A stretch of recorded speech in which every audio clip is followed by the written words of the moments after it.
Salute, salute. Southpaw, Miami. How you doing, brother? Salute. How you guys doing this early this morning? I'm getting up, having my coffee, and I thought it'd be a great time to talk about boxing. We have a lot of interesting stories and floating around in the boxing world. And I hope to give you a good show here. Give you something to watch at home or wherever you are at work, and we can always talk about the sports we all love and give our opinions on some of these top stories. So do me a favor while you tune in and lock in, hit that like button, subscribe to the channel, become a Round One Sports Talk member, and most importantly, click those bell notification icon so it'll alert you when I'm going on. So fight fans, let's tune in, lock in, and let's get ready for this episode.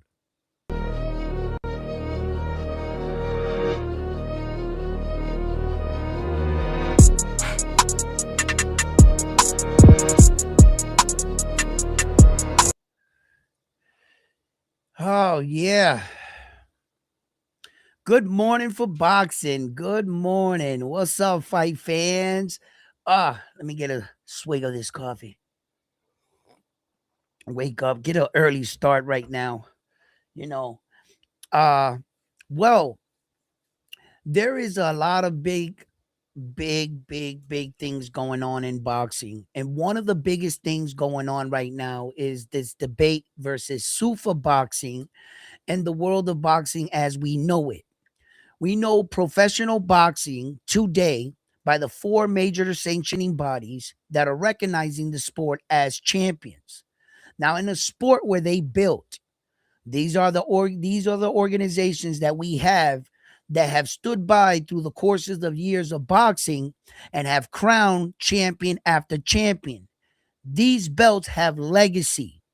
They have legacy, they have history where men and women have gone in the ring and competed for world titles, right? That being said, salute. That being said, there is another entity entering boxing, SUFA, that's trying to be a more controlled environment for boxing. Turkey Al Sheikh is trying to come into boxing and regulate boxing in a way where that they have all the stars, everybody there, and they don't need to necessarily control the promoters, but they'll push the promoters out. Ed Hearn, Oscar De La Hoya, Top Rank will be a thing of the past, and Sufa will own and hold all the pieces. That's the end game for Sufa. Make no mistake that their Sufa and Turkey have done this before in other sports in the past or currently doing as I'm talking. They've been a part of golf, race car driving, the Formula One, WWE, the UFC, and every endeavor that Turkey has, took a place in, a part of every sport they entered and threw money at, it's not always worked out. They've left some sports to, some people might say, in ruins. Others might say, they didn't help it. Okay. They've tried many different ways to control sports, right? Because in this, look, I'll be more reserved in my opinion of why he's doing this rather than just the assumptions, my assumption. I'll leave that for later. I'll just speak facts now. In the fact that I've seen Turkey enter a lot of different other sports. And if you have the time, you can look up his history and what happened in every sport they entered. Okay? You'll start to paint a picture of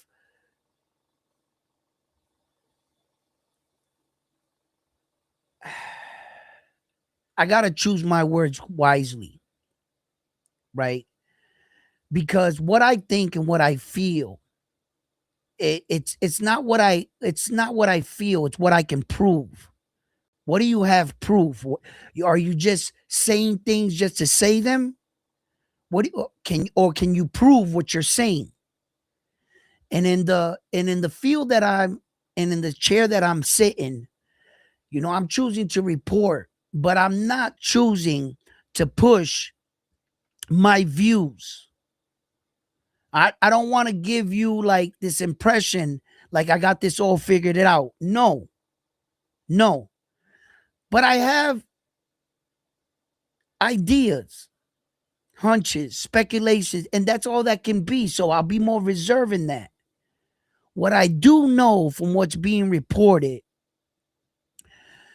the reason why Turkey wants to make SUFA, he wants to get rid of the Muhammad Ali Act, number one.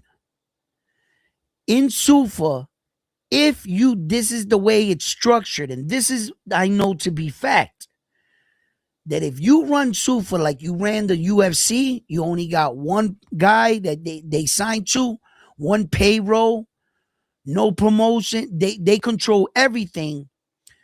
And in that regard, the Ali Act will become non and void. It wouldn't work in SUFA's structure. It would be like having an Ali Act to protect the fighters that doesn't work. The minute you sign on the dotted line for SUFA, that's what you're signing up for. See, the Ali Act, one of the rules in it, that it says that not one entity can monopolize boxing. It was a place not only to like try to protect the fighters from being on a more playing field and keeping the promoters more honest with them, but it also didn't allow one single entity to come in and just buy boxing. And that was one of the biggest things in the Ali Act. By having a SUFA, just a one stop, get it all type thing, the Ali Act won't work. It won't work. And it's like a big corporation, right? You ever like go to the votes? Okay. Out here in Massachusetts, they voted on marijuana. But what they did was that they asked the people, do you want it run by corporate, like big money corporates, only they can make buildings and sell it in dispensaries? Or do you want to let the people can be it, if you have your own amount of money, get your own license, and you can build a dispensary? So the votes were cast in, and the majority were led it to the people. Today, I think there are 2 people-run shops still in Massachusetts. The rest is run by corporate. It's like they tell you you can do this, and they find the loophole to do what exact. So that's like the Muhammad Ali Act. They're finding a way, a loophole to get around it by SUFA. And once you control all the pieces, there are a lot of rumors right now going around in boxing that a lot of fighters are jumping ship. They're signing on the dotted line. Even Conor Benn and Vergil Ortiz. Conor Benn and Vergil Ortiz, check this out, right? What do they have in common? Conor Benn and Vergil Ortiz. They both stabbed their promoters in the back. Both of them. Oscar De La Hoya went on and said, man, just last week, me and Vergil Ortiz were chopping it up, laughing. And this morning I get a text by his lawyer. Conor Benn, it's reported that Conor Benn even offered Ed Hearn money, quiet money, hush money, not to tell the boxing world that he did like a dirtball move. I want to talk about that situation because I want to ask your real opinion, and I want you in the boxing world to see the real double standards in boxing and how we treat our fighters here in America versus other countries. Conor Benn backstabbed Ed Hearn in the boxing world, and the country backlashed on Conor Benn all over social media. Bad. Conor Benn back home is not really liked right now. They view him as a snake. They view him all kinds of shit. But here in the United States, Vergil Ortiz can backstab Oscar De La Hoya. Ain't nobody blinked an eyelash. Where's the verbal backstabbing for Vergil Ortiz for not showing loyalty to Golden Boy in America? Where is it that they hold our fighters to a high standard of being loyal to the people that got you there? The Brits understand that. They like, yo, Conor, you a shitbag for that. This man done birth you, bring you all the way to the top, and you stab them in the back, you're a shitbag. Yo, all over social media, you go over there, yo, Conor Benn getting roasted. Vergil, good job, Vergil.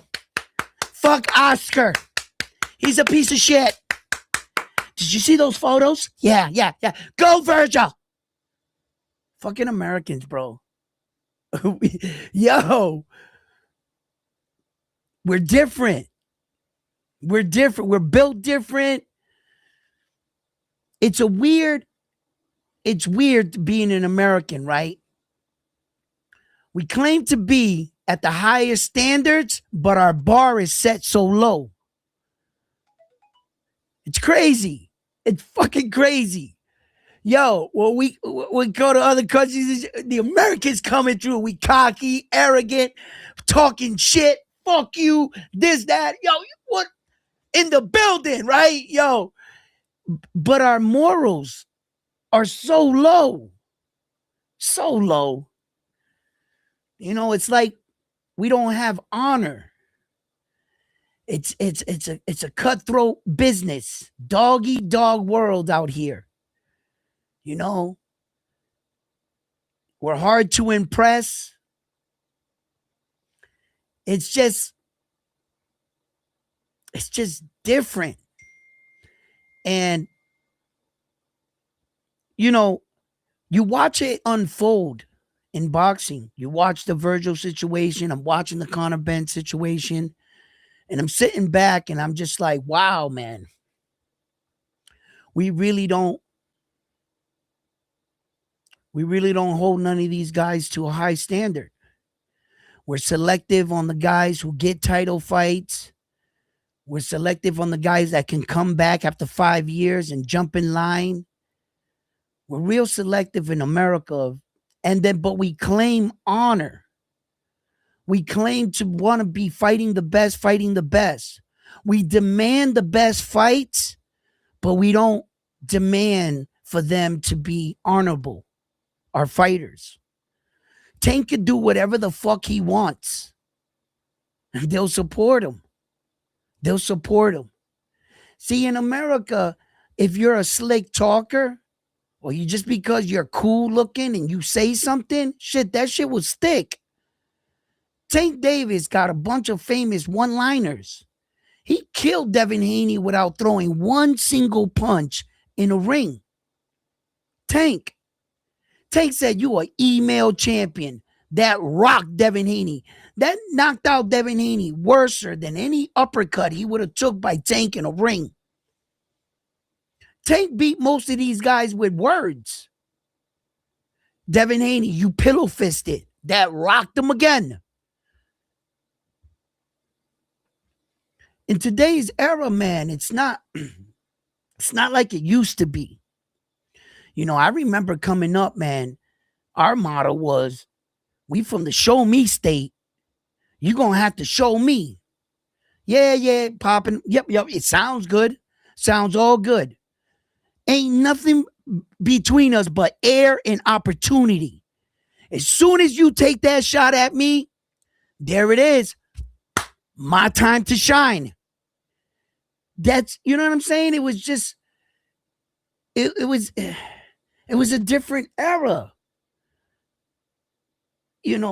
where like Marvelous Hagler was making like his 12th title appearance, right? And like defense, those kind of guys, 12 title defenses, middleweight champion of the world. We don't see that anymore. And listen, to all the Mexican fighters and everybody that watches boxing, anyone that supports Saul Canelo Alvarez, brother, support that man on the way out. What you're watching and what you're witnessing right there, I don't think we're ever going to see again. Saul Canelo Alvarez is the last of the Mohegans. That's it. There's not going to be any other fighters that got 60 plus fighters from these guys that are fighting 2, maybe 3 times a year. The best fight once. At that pace, we are never going to see fighters that have records 60 plus fights that are dominant champions. He's probably the last of the Mohegans. That era of boxing, it will leave when Saul walks out of boxing, I believe. So appreciate that man while he's still here. Because when your legends are gone, you're going to miss them. Trust me. Trust me.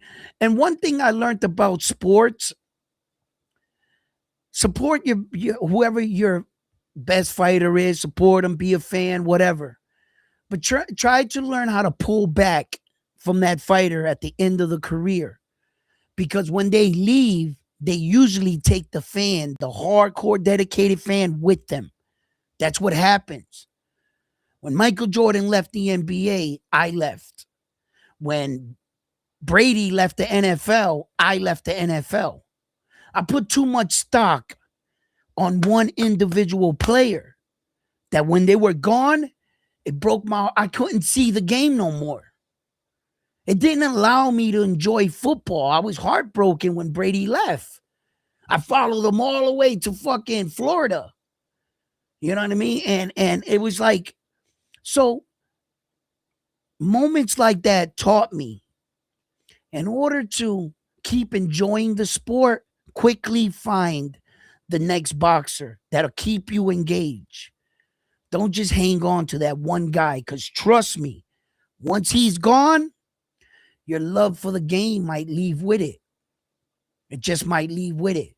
So that's why I always push new talent, upcoming talent, things like that, so that we got the next guy to look forward to, your next Manny Pacquiao, your next Saul type shit, and then learn how to see him for himself and learn how to pronounce his name, because he's not Saul. He's not Manny Pacquiao. He's whoever he is coming up. So, there are a lot of young fighters that are coming up, and boxing looks great. Let me catch up to your chats. Frontline, what's up, baby? Ryan, pay attention. What was going on? Edwin, what up, baby?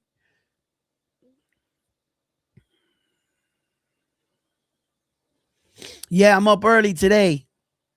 Top of the morning. What's up, Bull Rider? They control what fighters wear in the ring too? Yes. Yes, they have to. Part of Sufa's gimmick is controlling sponsorships. They can't have you sponsoring other things in their ring under their brand. If they want to, they're going to have to pay Sufa type shit. And then Sufa, what they'll do is they'll put the name on the ring floor. They'll put it on a belt buckle, on the ropes, like that. Eventually, that's where it'll get to. But it will never be on the boxers, because they got to control that. And it's like having a uniform. You see, I talk about this all the time. All right. I try to tell you guys this. Sometimes when these boxers get these belts, they actually think they own the belt. Yes, they get a copy of the real belt, yes, right? From the organization. That's the real deal, right? But when you no longer champion, that belt stays there. Not the actual physical belt, but the invisible reputation, what the belt represents, the WBC organization. You are at your job. When you go to the NBA, they wear uniforms. When you go to the play for the in the NFL, they got solid team uniforms. Do you see them got all kind of sponsorship logos all over their uniforms? No. In the NBA, they got a dress code. You got to tuck in your shirt. You get fined and penalties if you try to get too slick with it. In the NBA, you can't be having your pants hanging off your ass. No, you're at work. Sufa's doing the same exact thing. What Sufa is actually trying to do is something I talked about in boxing that's broken with boxing. You see, the difference between boxing and any other sport, the NFL has a schedule. From this time to this time, it's played. You turn the TV on any given Sunday, Monday, now Thursday and Friday nights, fucking there's football being played. Am I right? It has a schedule. The NBA has a schedule. The Major League Baseball has a schedule. What boxing does not have is a schedule.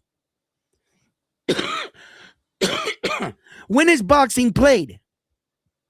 Whenever. All year round, but whenever. It doesn't have a consistent, schedule. Like the UFC. The UFC has a schedule. They have events. They host them in major cities. They're usually booked for 3 years already. But you're going to know that UFC fight's going to be happening way far advance. So it's like they give you, oh yeah, this guy's going to fight this guy. That's what Sufa's doing. What they're trying to do is make boxing like a schedule.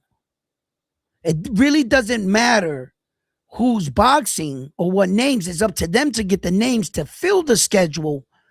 But what Sufa's telling you, no matter what, these cards and these dates are going to kick off. We're going to find the talent. We're going to fill in the slots.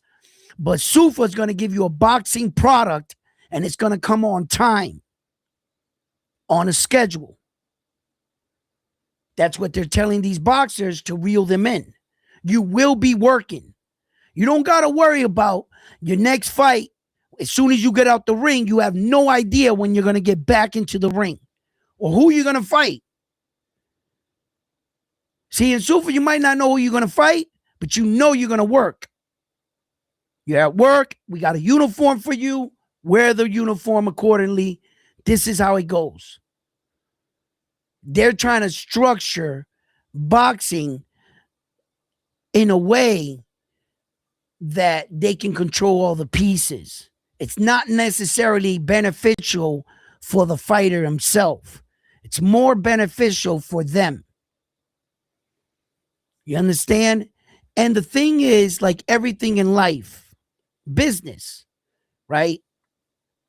When you start off a business or a store, or let's say a small grocery store, you always sell things that on day one, the cheapest, like a 5-mile area. Everybody's getting the rumors. Your eggs are way lower, your milk. People are driving from other towns to come to your. Let that go on for just 1 or 2 months. The next time you go back to that, the ham went up, the milk went up, but you already drove out there. So you're going to do your shopping anyway. And whatever people liked it the way they were treated, they're going to keep those customers. But I learned in life, when anything ever goes up, it really never comes back down. Why should it? I already got you paying at this price. Why would I lower it? You know what I mean? Just business. So Sufa, right now, they're paying these fighters a lot of money right now, right? To lure them in, to get the other guys behind them to be like, hey, what's going on? And then they catch a rat in a trap. You're not gonna, you're gonna just have that carrot in front of you, and they're gonna pay you this amount. And once Sufa's controlling everything, that you gotta go to them, you can't, there's not a set price you can negotiate. This is what we're paying, that take it or leave it. And once that happens, checkmate. Checkmate. They done took these belts out, pushed the promoters out. The Ali Act can't touch them, and they control everything. Soon, these belts won't have no legacy if they win. They got a lot of work. I don't see them doing it, though. I don't see Sufa winning. I don't think so. And this Jai Opetaia situation is going to be, it's going to be the beginning of everything. Whether Sufa's going to have to realize they're going to have to build their own champions, or they can attach that belt to the existing ones. Can they get one of these organizations to sell out? That's all you got to do. If they're throwing bags of money at these one, they say no, they'll go to the next. They'll go to the next until one of them breaks. As long as they can get that Sufa belt in the ring with a belt that really means something, while telling you that these belts ain't shit in real time. These belts ain't shit, but why do you want to get in the ring with them then? Why is it, if these belts ain't shit, do you want Jai Opetaia to fight for your title and the IBF? Why?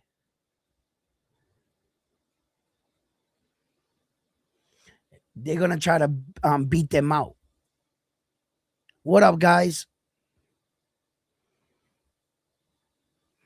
Salute, Ron Wow.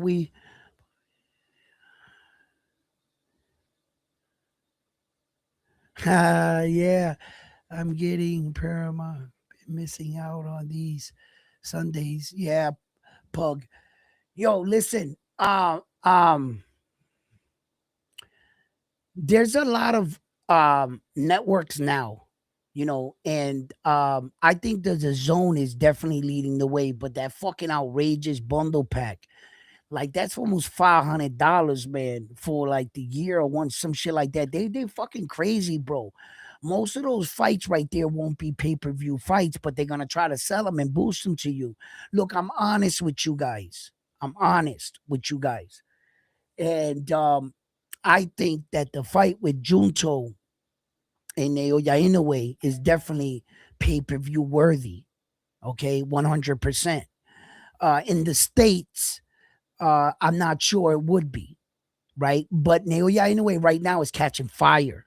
I noticed that a lot of the places I'm starting to visit online, like boxing channels and shit, more and more of them are starting to have like pictures in the background. I think they're all starting to look like me, but I started this shit, and I just have a feel. Look, I see them. They all got the belts now, pictures. I'm like, man, I hopped on the scene 6 years ago, right? Nobody had no shit like that, But anyway, I'm not gonna assume things, right? But I've been seeing that a lot of people have been supporting this Japanese dude and really recognizing his skill. I still don't think he's a pay-per-view guy in America, though. And that's just speaking honest. I would love for the American public to embrace him, to really see him as a fighter like I do. But the truth is the truth, right? And there are a lot of these fights that are on this Matchroom, the Zone deal, or wherever. The Zone got a lot of these now working with, and I hear Oscar's working with them too and shit, right? So it's just that they're trying to like piss down our backs and tell us it's raining. Nah, that's rain. You're good. Motherfucker, you're pissing on my back. No. It's not worth that value for that much money. It's just not. It actually works for me because I'm going to end up watching all these fights anyway. So for a person like me, it works. Actually, I save a little bit of money if they were going to charge me for all these fights anyway, right? So for me, for a person like me that I'm going to watch them regardless, it works. But for like a dude at home just wants to watch boxing, tune in every now and then, he's gonna pay $500 a year for about 4 fights he actually is gonna watch. You're not gonna watch all those pay-per-views. You're just not. You got a life, you got a job, you got to do things. You're not gonna every Brit fucking match or US match, small guy coming up and they trying to feed. You're not. So you're actually paying for only like the top ones, and that's far in between. So in that sense, it doesn't. I don't feel that it works for the regular consumer, and I don't speak just for myself. I speak for y'all, the boxing fans, that you guys tune in. I already told y'all the answer to the other day. Who's the face of boxing? You guys are. You're the face of boxing. You're the consumer. You're who tunes in. Without you, none of this is possible. You're the real face of boxing. So they need to treat us right. That's how I feel. But I cover boxing. I love boxing. But I'm not gonna leave my fans and my viewers behind. Like, oh nah, this shit works out great for me. Fuck out of here. You know what I'm saying? I'm thinking for like, nah, my people, like, I want y'all to watch these fights with me. I think that shit is bullshit. Man, you not everybody got that kind of money just to be throwing on a fucking the zone app. I gotta sign into a $500 contract with you for a year. Fuck out of here, man. Milk's going up, bread's going up right now. You want me to pay? It's crazy. I don't like it. I don't like it.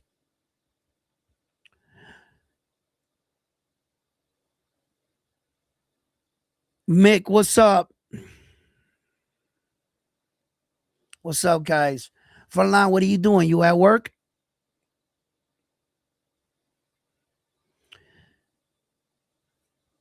Big bank take little bank. Yeah, yeah. And cheers, chat. Sells ring magazine belts. Has it better? What? Oh no, my daughter's school. Hold on.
Oh no, guys. I think I'm gonna have to be headed to the school, pick up my daughter. She has a tummy ache.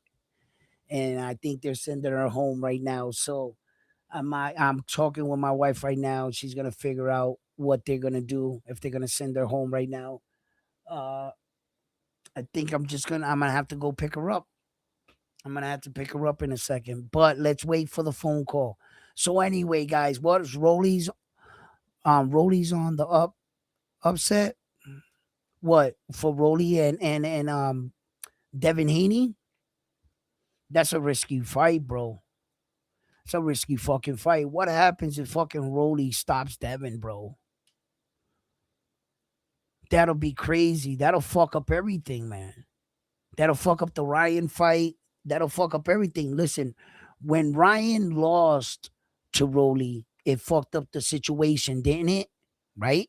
Okay. Rolly's not an easy win.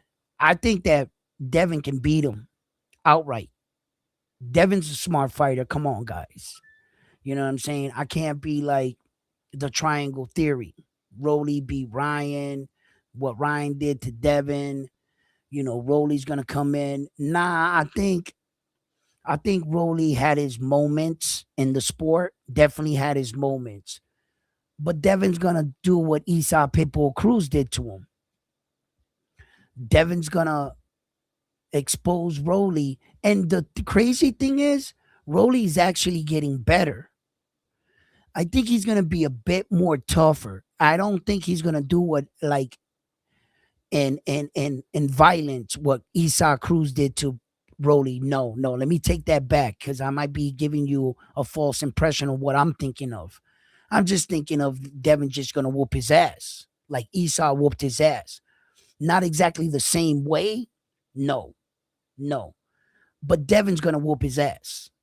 No matter how good Rolly is, Devin's too far ahead of him in boxing. The only thing is Devin just can't get hit with big shots, and like I should have said basically how Tank Davis beat him. Where Tank Davis beat Rolly, he outsmarted him, walked him into a shot. I think Devin will do him like that. Better. It'll be a more skilled match, but Devin's gonna see because I feel like Devin's fought strong fighters. Regis Progress, Brian Norman Jr. They're better than Rolly. They're just as strong. It's just like fighting one of those type fighters. And when Rolly's what made Rolly special was his he was naive to the fact that he can get knocked out when he was undefeated.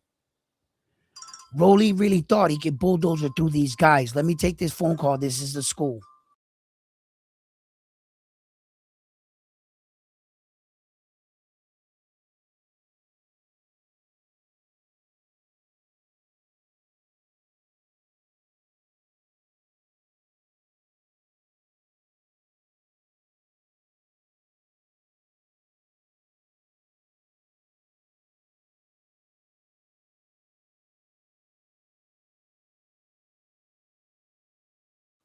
All right. They are bringing her home. So they're going to bring my daughter home. She is coming home.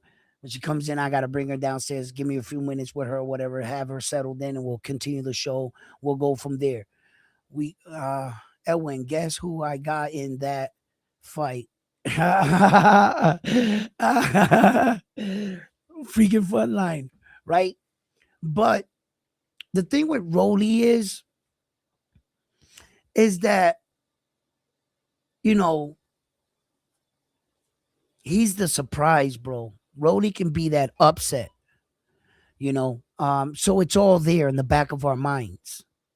Truthfully, what I really think is going to happen in a real fight, what should happen, Devin should beat him easily. Unfortunately, that fight might go to the scorecards. Devin's probably going to beat him by a decision, which is going to suck because Tank knocked him out. And that's what I mean about Devin. Devin doesn't give me that confidence that he's a killer. What Devin is a winner. Devin knows how to win a fight. He knows how to beat you, outsmart you, outpoint you, coast. He doesn't have to sacrifice so much. When he did, he entered the fight with Loma. He took a lot of damage in that Loma fight. Devin. So Devin knows how to play it safe and how to just whoop your ass. It might not be the best fan pleasing to some people because we're fucking like living in a coliseum. We want blood. If we could, we'd fucking throw weapons in the ring. You know what I'm saying? Like, when is it enough for us as fighting fans? But I can agree. I want to see some action.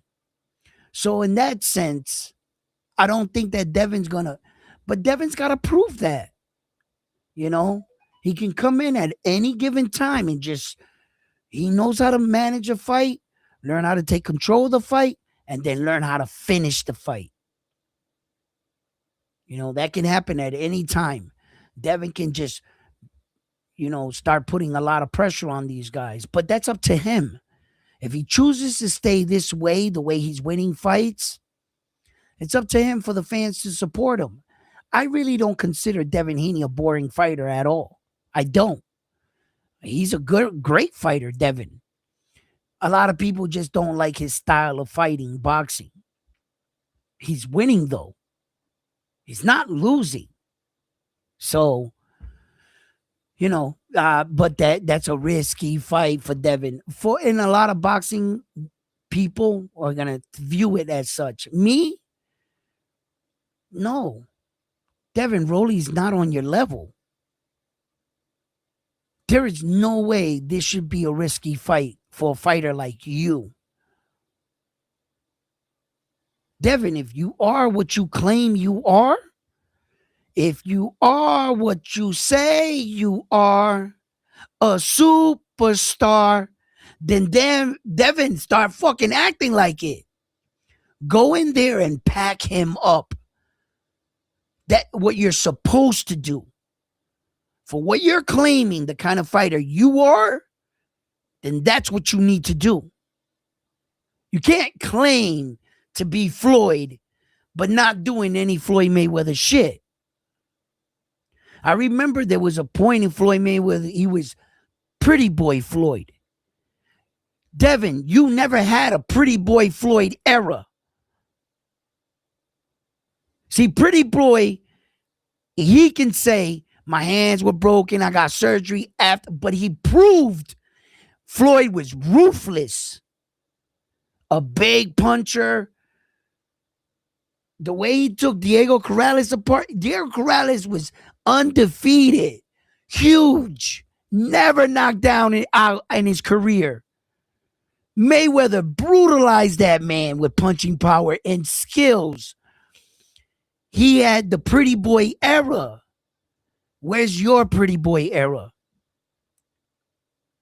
You can't claim to be him, but say Mayweather went to this. No, but Mayweather did all this shit before he became a more defensive fighter, a more evasive, win on the points. Before he became that version of Floyd, he was this version first. So, no. It's like saying, right?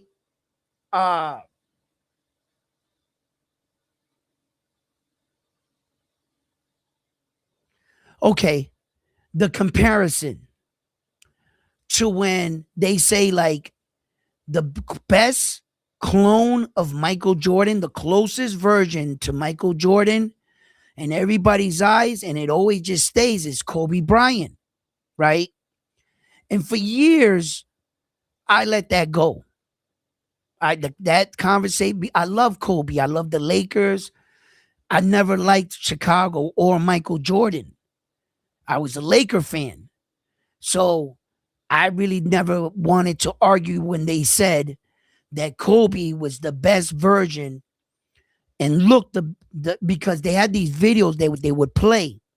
They would have Michael Jordan like spin like this, come off, fade, and they would show a clip of Kobe. Identical. They got like 100 clips of Kobe mirroring Michael's movement to the T. So when they put videos like that out, everybody ate that shit up. They agreed that Kobe was the closest to MJ. That's not the truth. I'm not going to argue for Michael. He was never really my guy. Magic Johnson was my guy. Kareem was my guy. So I didn't have to come. I never felt like, oh, let me argue this point. But reality, the truth is, Kobe never played like Mike in the 80s. The Michael Jordan that had that little gold chain, that had hair, that came out with his tongue out, that Michael was ruthless.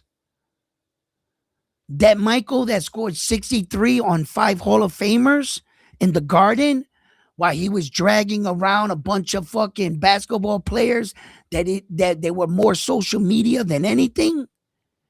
Guys that weren't even playing. He scored 63 points on 5 Hall of Famers. That Michael Jordan? No, Kobe never played like that, Michael. Notice they don't got videos on Kobe and that version of Michael. Put them side to side. Kobe don't look like that. When Michael was brutalizing the NBA in his first, second year, when he was rocking it, when he was jumping from outside the box, that's where he got his name, Air Jordan. Kobe didn't play like Air Jordan, bro. Kobe played like the version of Michael, like Floyd, when he broke his hands and Michael wasn't dunking. Michael was spinning around doing fades. It was no more air. Like, it was real rare when Michael was dunking because he just killed you with his game.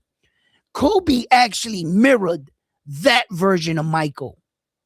If I'm being honest, that's the God honest truth.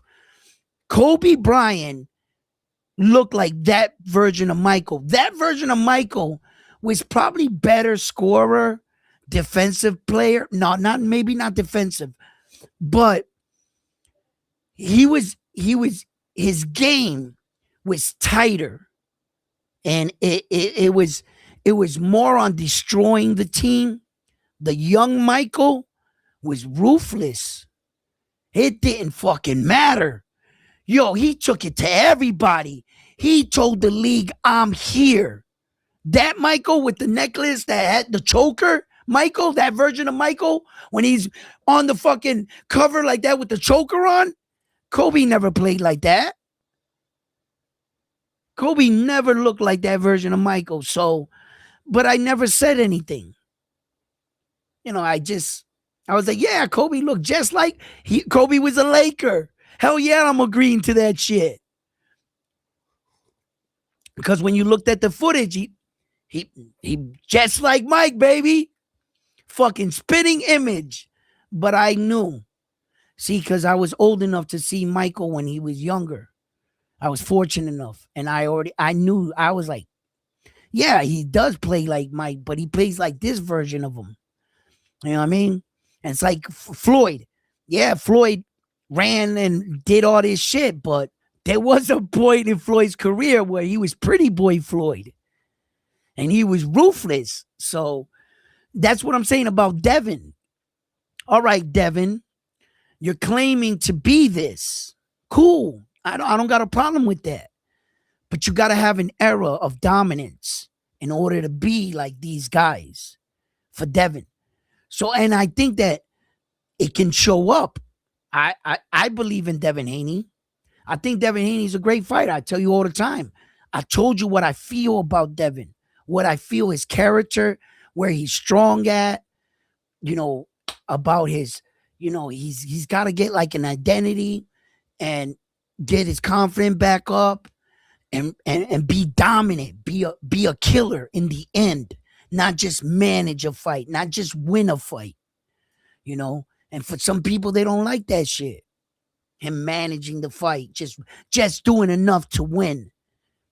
We don't, people don't want, and they don't understand it. I understand it. I'm like, yo, Devin, you did great, but I can see where people like, when you drop Brian Norman Jr., Devin, you should have really put a lot of pressure on him. You didn't have to go in there crazy. Just be intelligent, but attack. Don't sit out now like Saul when he got older. See, when Saul was younger, Saul was vicious. Saul has a history of knocking mofos out. That little redheaded Mexican was destroying dudes. Nowadays, Saul, he knocks you down, gets up on the scorecard. He sits back on the back foot and invites you in. Smart fighter. He knows how to manage the fight, win the fight, how not to, you know what I'm saying? Older, more mature fighter. And as fighting fans, either you grow with him and you understand it, right? Because what keeps you engaged with him is you remembering his reign. When he was in his prime, Saul was knocking everybody the fuck out. That's why you can do what you're doing now at your career. That's why he was able to do it. Devin wants to do it in the middle of his career. Devin wants the recognition of understand my fighting now because I've gave so much, but you got to be more dominant. You know, Naoya Inoue said it best to Devin after that fight with Regis Progress. You don't got that killer instinct. You should have finished that dude. You had Regis in all kinds of trouble.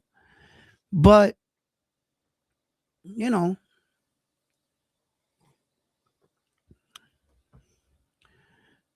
Kobe was a spy like Floyd.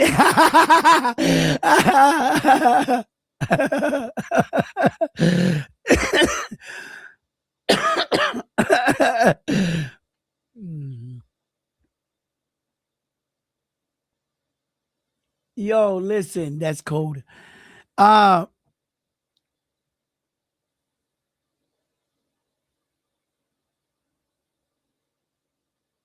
When Kobe broke his finger, that's something I'll never forget. Right? When Kobe injured his finger, his shooting finger, right? When you shoot a basketball, this is the finger, your index finger is what guides your shot mostly. That's where you learn your rhythm, your flow, your release to the ball, right? Okay. Now the problem with it when he snapped that finger, it wasn't just one time, Kobe. That was years of breaking the same finger over and over and over, where he lost the ability to palm the ball to dunk it because his finger was so fucked up. He had too many surgeries.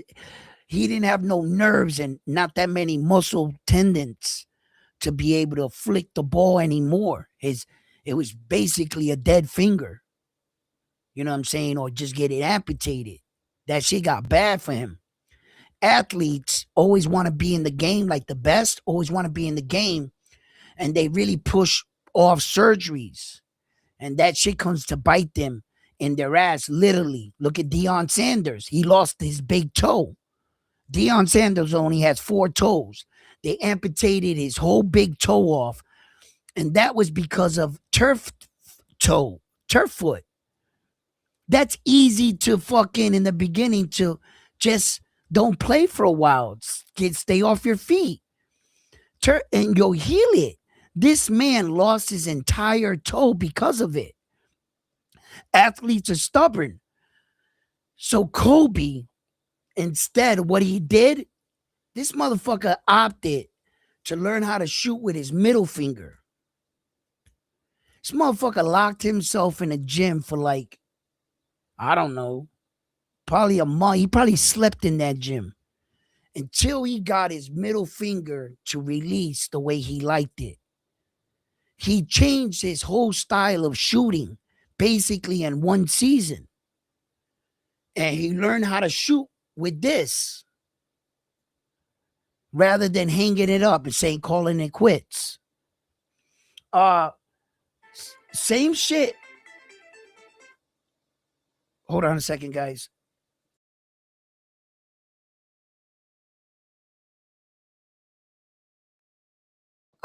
Same shit with Larry Bird.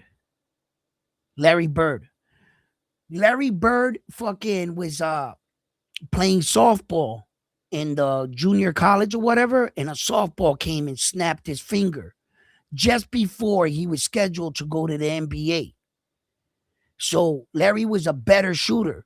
So actually, Larry Bird's entire NBA career was it was actually restricted from what we were supposed to see. To tell you the truth, Larry would have been a way better shooter, and imagine that. Larry, the all-time fucking 3-point shooter, right? The legend that he is, right? The way he played the game. He actually played with a handicap. Larry Bird, his entire, and then he got that bad back because when he flipped over that dude, he slammed on the ground. But anyway, that came later. But the softball injury to his finger, Larry Bird went and learned how to shoot like that too. In fact, he was never the shooter that he was supposed to be. That fucked his fucking, and look how he was shooting with that. Remarkable players, man. They make adjustments, man. Those are the real ones. Those are the real ones. Yeah. But truth be told, I don't think that Devin's ever going to fight like Floyd. No. He just wants to fight like the Floyd that you saw last and say, yo, look at me. Look, if Floyd did it, I can do it. Yeah. But my point is, the greats that did that, they did something before that. Saul Canelo Alvarez was knocking motherfuckers out. Floyd was knocking dudes out. They can do that at the end of their career. You didn't have this dominant. You fought George Barboza. It was a good fight with Loma, but you didn't knock Loma out. You didn't stop him. You know what made Floyd different than these guys? He was actually stopping some of these dudes, and Julio Cesar Chavez and a lot of great fighters. They were winning the big fights. Oscar De La Hoya beat Chavez. You know, so it was like you got to do something great. If you're not fighting the tops, you got to be knocking these guys out, though. If you're not fighting the Tank Davises, the Shakur Stevensons, you're not rematching Ryan type shit, the world expects you to knock out Rolly. And that's exactly where you're at.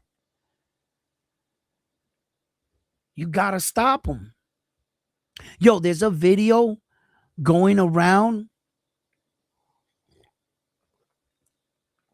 Remember when Mayweather said, I'll give him $200,000 to fight Rolly? And if he beats him, I don't ever want to hear him say Tank's name out of his mouth. Right?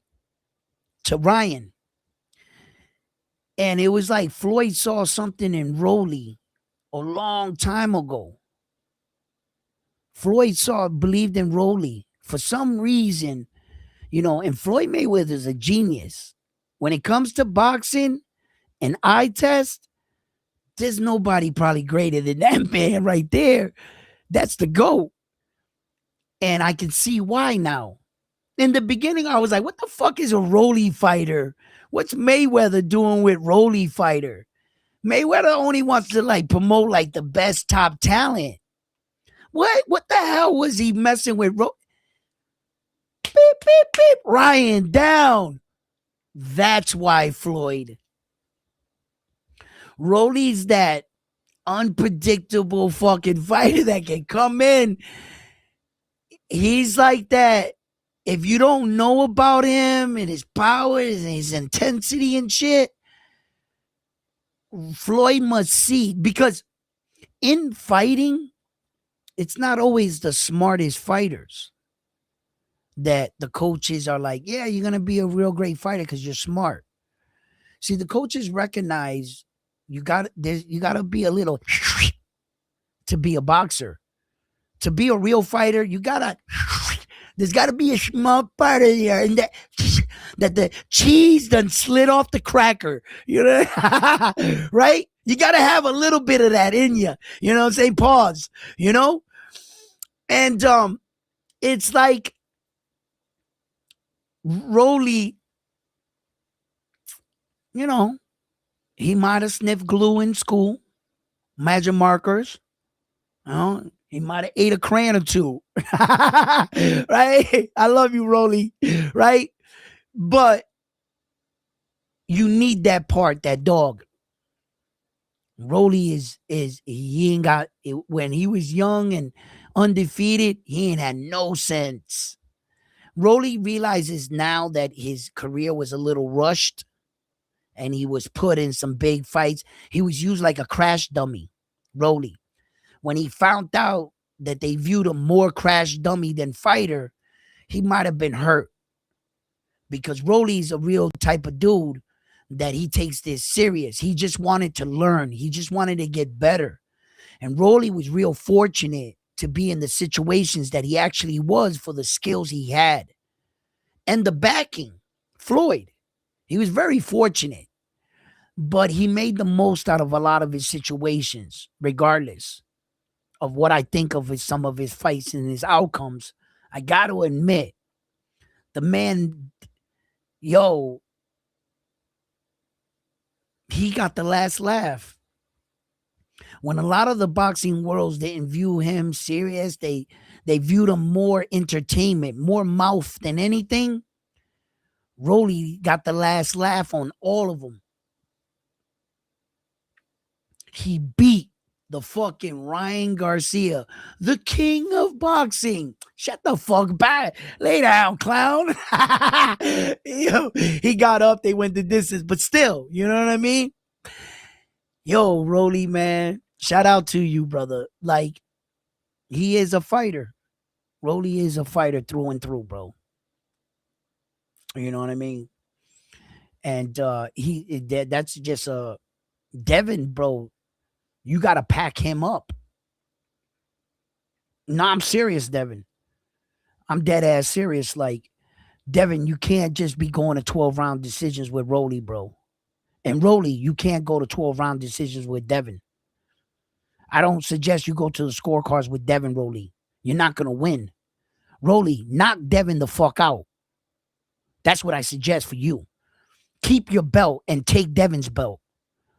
If you can take Devin's belt, shit. Unified Rolly, oh my God, he'll lose his mind. Fucking Ryan Garcia was out there on a surfboard with the WBC. Rolly's gonna be on a space shuttle in space with the two belts. Yo. Oh shit, my daughter's here. Gotta go get her. Give me 1 second, guys. I'll be right back. I'm coming, Peanut.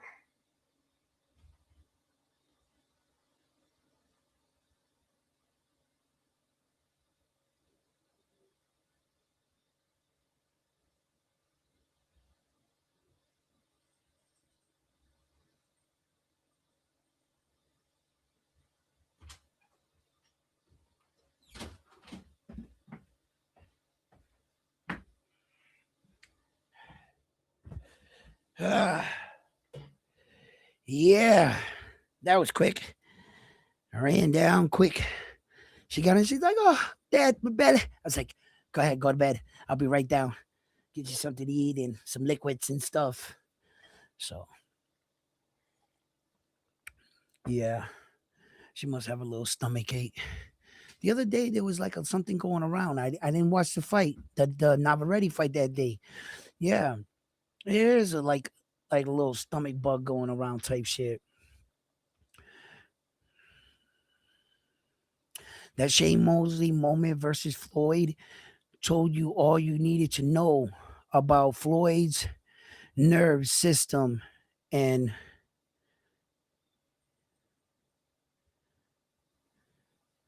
yeah, Floyd, you know, in that fight with Mosley,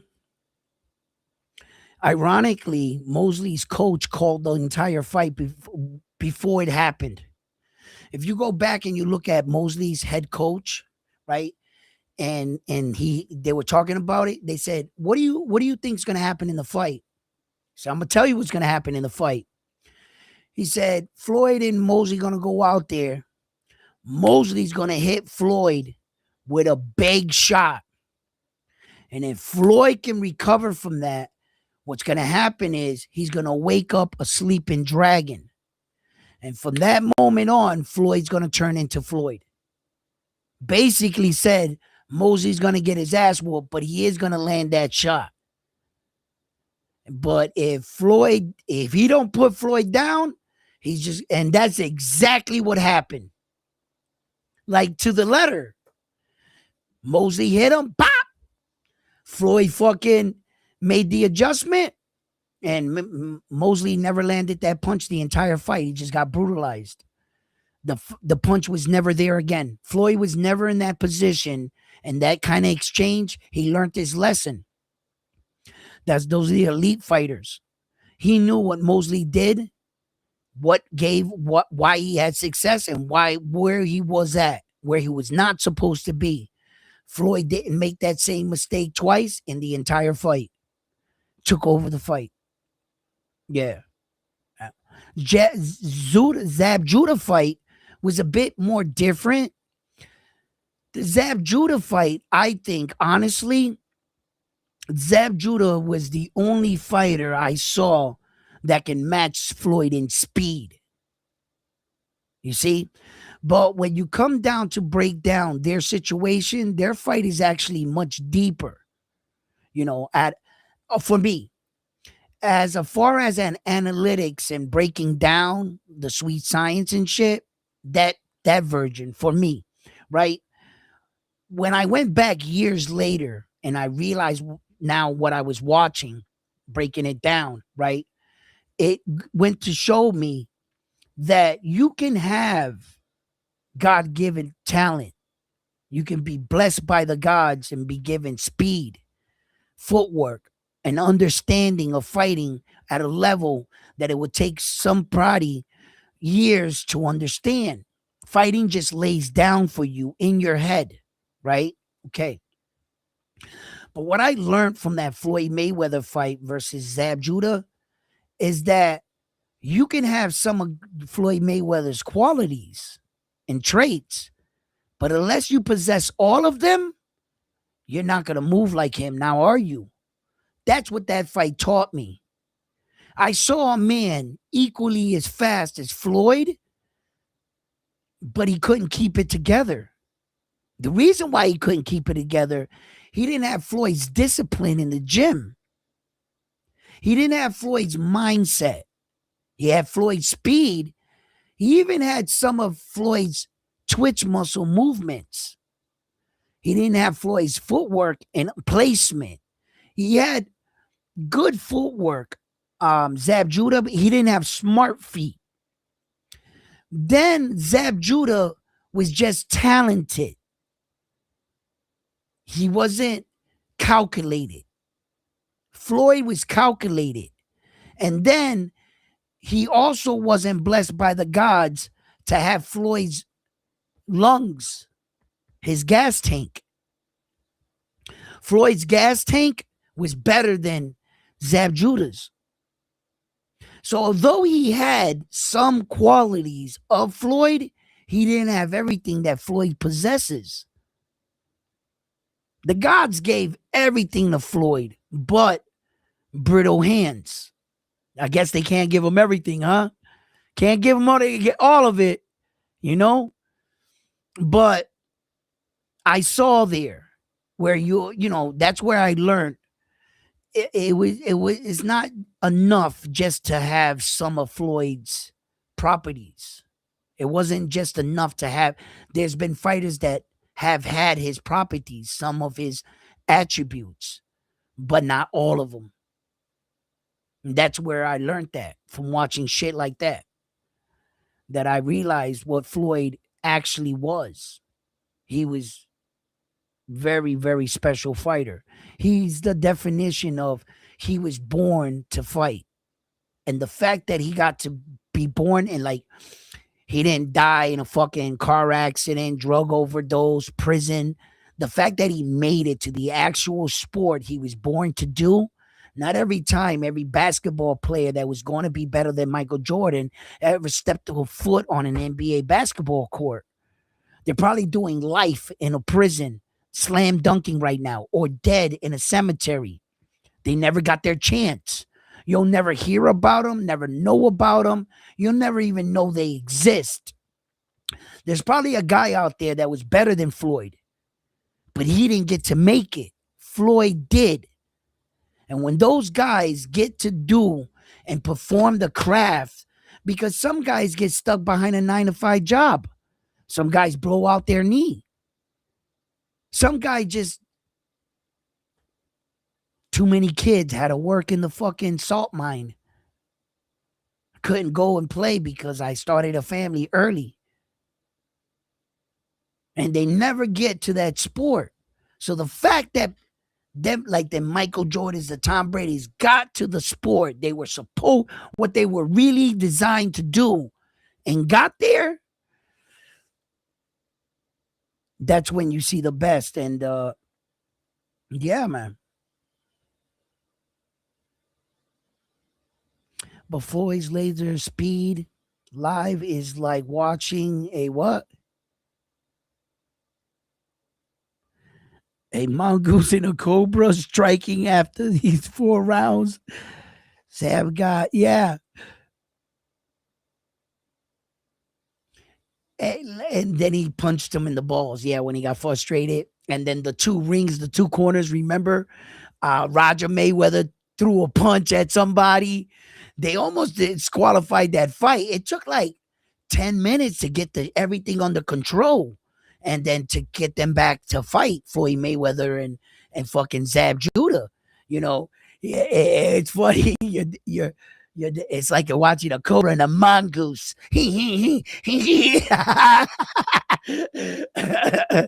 That talk about speed. You know what I mean? But Floyd was more intelligent. He had a better ring IQ. He had a better understanding of the game. Floyd was vicious. He was calculated on breaking you down and embarrassing you. You know, what was that fight where the dude started complaining and Floyd punched him in the mouth and said, "Shut up and fight. Shut up and fight." Floyd was like, "Pow! Shut up and fight." Yo, he was that dude. He was that dude. He really was, man. He was born to fight, man. Julio Cesar Chavez was born to fight. He was bred in the hills of Mexico.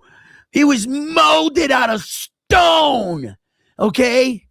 And then they poured hot Mexican lava from the earth. And he was just made from the ground of Mexico. And then they were just like, go bring us the gold. He was just born to fight, bro. That fucking dude, man. Jesus Christ.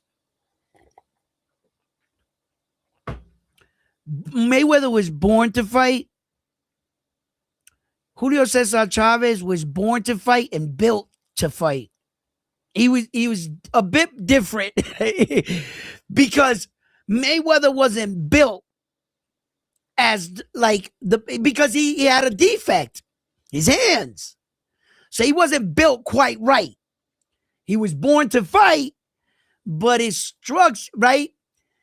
This mofo, Julio Cesar Chavez, not only was he born to fight, but he got the fucking armor. Like he got the perfect body, skeleton structure to fight. Like his face was impenetrable to knockouts. And then his gas tank was relentless. He could fight 30 rounds at 15-minute rounds, right? Julio Cesar Chavez, right? Not only was he born to fight, but they gave him all the attributes. He had literally no weaknesses.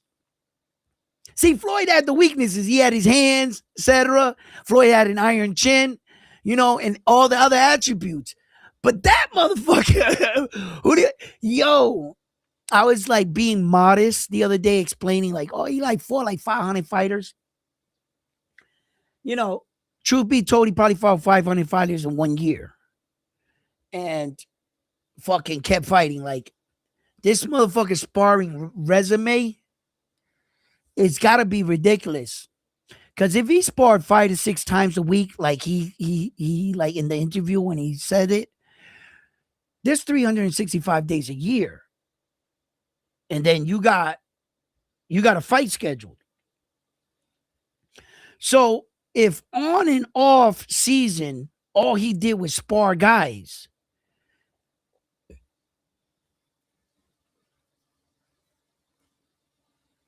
I don't know, man. He fought thousands of dudes, bro. Thousands and thousands. That guy, he was really built and designed to fight. Jesus Christ. Yeah, man. But not everybody's like that, you know. Some guys develop as fighters. Life choice. We have the skills to do it. We're also skillful. We could have did multiple sports. You're just an athlete and you're learning like everyone else. Typical fighter, boxer has the potential of being great, phenomenal type shit. Yes. Not everybody, but those certain ones, yeah, they're great to watch, ain't they?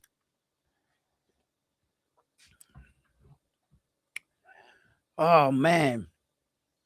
Yeah, but right now, like I wanted to just talk this morning about, Sufa's situation and, you know, uh what this means. What this means and what we need to pay attention to. All right. It's no secret Turkey Al Sheikh has ventured out into numerous sports endeavors, you know, uh TKO Lee being one of them, the WWE association is also tied into that. A lot of top guys are tied into a lot of things that Turkey are doing in multiple sports.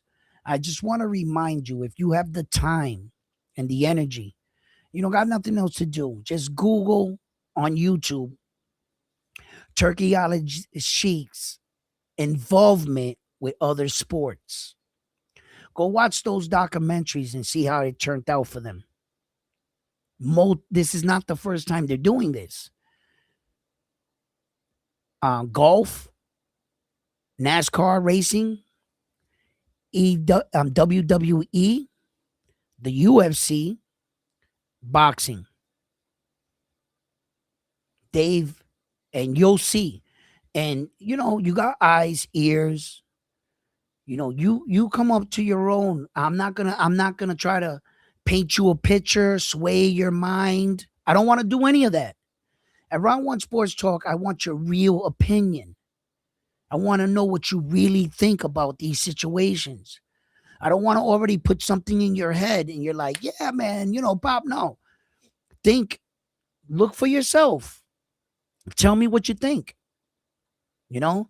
So fight fans, listen, I'm gonna go downstairs. I'm gonna probably give my daughter some liquids and stuff. I could see right now she's getting down to she's in her room right now.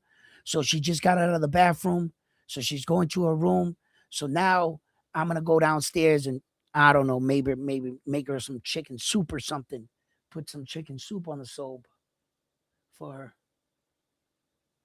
Or tomato soup. See if she can hold something down. So fight fans, listen, I see you guys tonight, 7:30. Get your questions, what you want to talk about. Leave it in the chat. Like, subscribe, and comment. Don't forget to click that bell notification icon. Become a Round One Sports Talk member. You guys have been the best. I'll see you guys tonight. I'm out. I'm on to the next one. After this one, here at Round One Sports Talk, you guys have been the best. Oh, yeah. An announcement to everybody that don't already know. The audio thing is coming in. We're going to be getting our sound effects back. Everything's going to be back swinging. All right, fight fans. Peace. See you tonight.